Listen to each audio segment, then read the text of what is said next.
باب نبوت بند ہو گیا ہے، پس خدا بر ما شریعت ختم کر، بر رسول ما رسالت ختم کر۔ ما کان محمد ابا احد من رجالکم ولکن رسول اللہ و خاتم النبیین، واضح غیر مبہم اور حتمی اعلان۔ لیکن اس کے باوجود بھی ایک شخص نے کہا کہ میں نبی ہوں، لوگوں نے اسے بھی مان لیا۔ نبی کا آنا ممکن نہیں ہے، لیکن پھر بھی اگر کسی نے ادعا کیا تو لوگوں نے اس کو تسلیم کر لیا۔ اور ولی کا آنا تو ممکن ہے، تو اب کوئی شخص ادعائے ولایت کرتا ہے تو اس کو اگر لوگ مان لیں تو اس پر کیا تعجب ہے۔ تو یہ بات طے شدہ ہے کہ جس چیز کی ڈیمانڈ ہوتی ہے مارکیٹ میں 2 نمبر اسی کا آتا ہے۔ تو اولیاء اللہ یہ اللہ نے عزت کے نشان بنائے ہیں، تو اس لیے بہت سارے لوگ جھوٹے مدعی ہوں گے کہ ہم ولی ہیں۔ ولی کی جو حقیقی علامتیں ہیں وہ تقوی ہے، ایمان کی وہ اعلیٰ ترین منزل ہے جو اس کو نصیب ہوتی ہے، جو باقی لوگوں کا وہ مقسوم نہیں ہے۔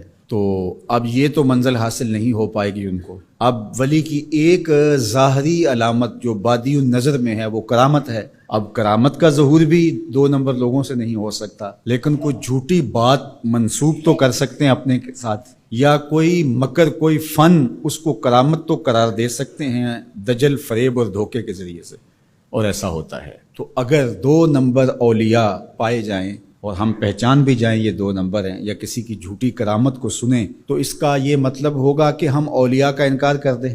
جھوٹے مدعیان نبوت کو ہم پائیں، ان کا انکار کریں، تو کیا اس کا یہ مطلب ہوگا کہ 1 لاکھ کئی ہزار نبیوں کا بھی انکار کر دیں؟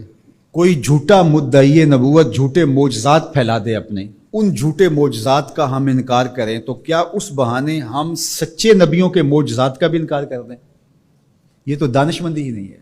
اس طرح 2 نمبر لوگوں کے گڑھے ہوئے کلام کو، گڑی ہوئی باتوں کو، ان کے دجل و فریب کو، ان کی تلبیسات کو، ان کی دسیسہ کاریوں کو، ان کے مکر کو، ان کے متبعین کی گڑی ہوئی چیزوں کو، ان کے حفوات کو ہم کیا کرامت قرار دے دیں؟ ہم کہتے ہیں نہیں، بالکل نہیں ہے۔ تو کیا اس کا یہ مطلب ہے، اس کا یہ مفہوم ہے کہ جو اللہ کے ولی ہیں ان کے حقیقی کرامات کا انکار کر دیا جائے؟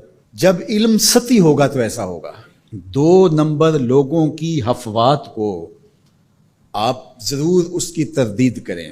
بزرگوں کی کتابوں کے اندر بعد میں آنے والوں نے کچھ چیزیں مندرج کر دی۔ جب اللہ کے رسول سے لوگوں نے حدیثیں منسوب کر دی تو کسی بزرگ کے ساتھ کرامت کیوں نہیں منسوب کی جائے گی؟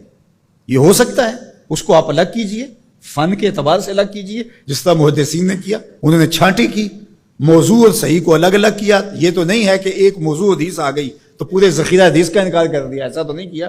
بہار کے راہ گلی میں راہ مسوس، اگر کمبل میں پسو پڑ جائیں تو کمبل جلانا چاہیے یا جھاڑ کے پسو نکالنے چاہیے؟ دانش مندی تو یہی ہے کہ اس کمبل سے پسوؤں کو نکال کر کے اس کمبل کو صاف کیا جائے، نہ یہ ہے کہ کمبل ہی جلا دیا جائے۔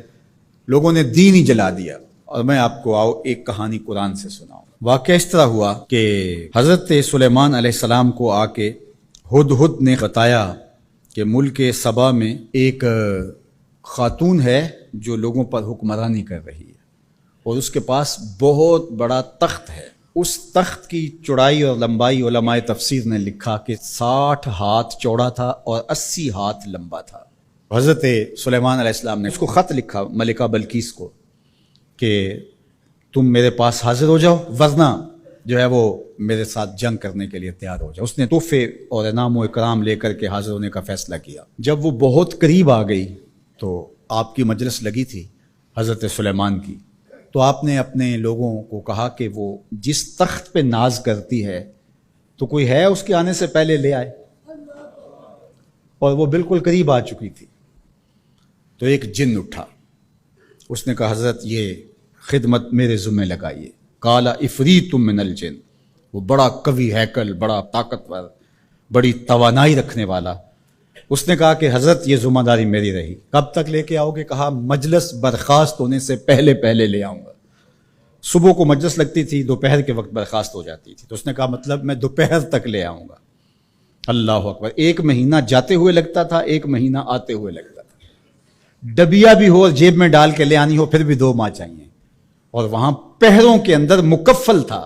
بڑی بات تھی نا، لیکن حضرت سلیمان نے کہا نہیں، مجھے اس سے بھی پہلے چاہیے۔ تو پھر کیا ہوا؟ قال الذی عنده علم من الکتاب، پھر وہ اٹھا جس کے سینے میں زبور کا علم تھا، جو کتاب کو جاننے والا تھا. وہ بولا انا آتی کا بہی قبل ان یرتد الیک طرفک. حضرت آپ آنکھ بعد میں جھپکیں گے، تخت پہلے پڑا ہوگا. اور حضرت سلیمان نے ابھی آنکھ نہیں جھپکی تھی، تخت پڑا ہوا تھا. 1 مہینہ جاتے ہوئے لگتا ہے، 1 مہینہ آتے ہوئے لگتا ہے. یار حضرت سلیمان کا امتی آنے واحد میں تخت لے کے قدموں میں حاضر کر دیں، اور یہ قرآن نے کہا ہے، تو شاہ نقش بند بخارے سے قابل میں نہیں آ سکتے. باقی امتوں کے ولی شانوں والے ہیں، لیکن جس طرح حضور نبیوں سے افضل ہیں، حضور کی امت امتوں سے افضل ہے، حضور کی امت کے ولی باقی امتوں کے ولیوں سے افضل ہے من حیث المجموع. حضرت سلیمان کے غلام کی شان ہے کہ آنے واحد میں یہ کرشمہ کر دکھاتے ہیں، اور مقتدی بن کے حضرت سلیمان مسجد اقصی میں جس نبی کے پیچھے کھڑے ہیں، اس امام کی شان کا عالم کیا ہوگا؟ جس کے غلام کی یہ شان ہے، اس کے امام کی شان کا عالم کیا ہوگا؟